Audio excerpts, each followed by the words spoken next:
Taylor Jenkins. Taylor Jenkins getting fired from the Memphis Grizzlies less than 12 games left in the season is so puzzling to me. This is a guy, he's a good coach. Had these guys in the playoffs. They've been a very good team over the last, 4 years or so. But they fired him abruptly, and the NBA world and, people that are covering the game are asking why. And there's starting to be a little bit more information that's coming out that Taylor Jenkins was not a fan of Ja Morant's style of play. Ja Morant has had less touches this year than he's had since his rookie season under Taylor Jenkins. And I think that whatever scheme that they had, whatever offense that was being run was not being tailor-made to Ja Morant. Ja Morant went to management. Management decided, hey, who do we want, Ja or Taylor? And you know who they chose. So let's go ahead and just deep dive this for a second. And let's put ourselves in the mind of a Taylor Jenkins, shall we? You have a young star that has had some issues in regards to being suspended from the league, character issues, these things. You've also had a guy that has still not developed the ability to be able to knock down an outside shot consistently as your big star. So you're trying to tailor this offense around this guy that is very, very unpredictable, as well as a guy that continues to throw his body around. And that's not going to be conducive to winning games, because if he's constantly in and out of the lineup because he's hurt and he's throwing his body around, you can't rely on that as a head coach night in and night out, because now you have to try to corral your top star to get him to play a different game. I remember, Dwayne Wade was a guy that wanted to dunk on everybody when he got into the league. He was a guy that constantly was testing 7-footers and trying to get to the basket. He was always on the floor. At some point, Dwayne Wade had to figure out he had to change his style of play, because playing that style was not going to be conducive to having a long career.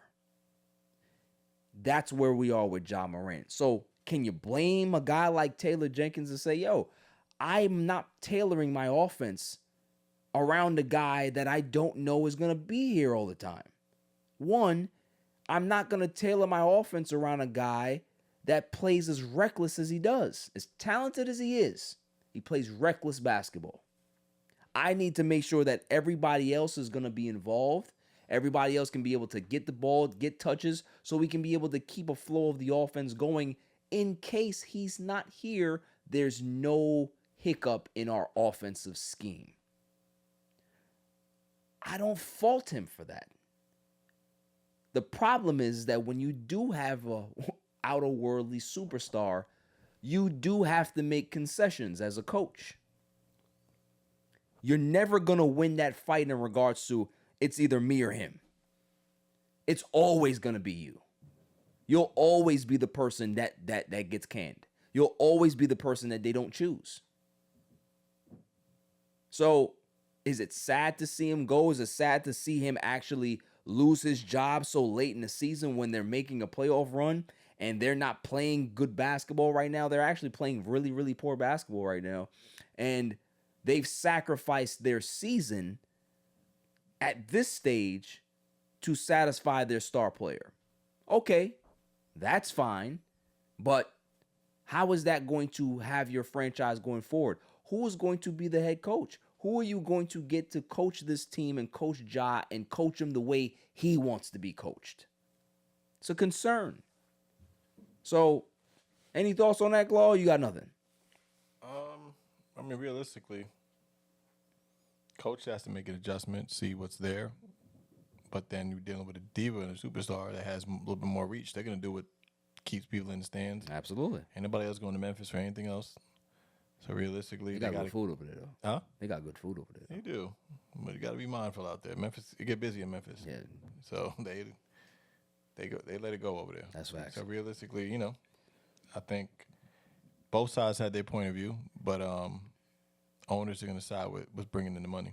100%. And it's always going to be the star. So, looking at it from a Ja Morant point of view now, you can put your authority down and say, listen, I have to do it my way. Okay, you're going to bet on yourself. You're the star. You're going to make sure that you try to get the coach in that's going to be suitable for you.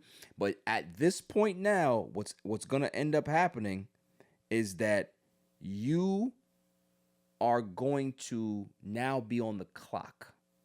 If you fired the coach that was successful and you wanted to fire the coach to get your guy in the game or your guy on the team that you feel is going to be able to be better for your offensive game, now there's no excuses.